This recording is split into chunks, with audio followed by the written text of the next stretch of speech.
देखिए दोस्तों, अभी यहाँ पर हम लोग मोटर फिट कर रहे हैं।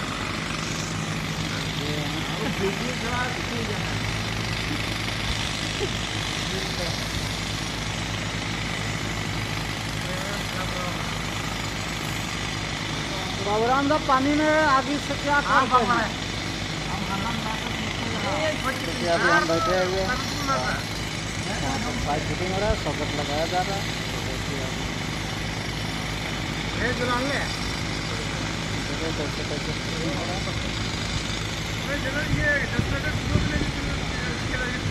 पाइप में देखिए आग लगा करके गर्म कर रहा है, आग उठा करके।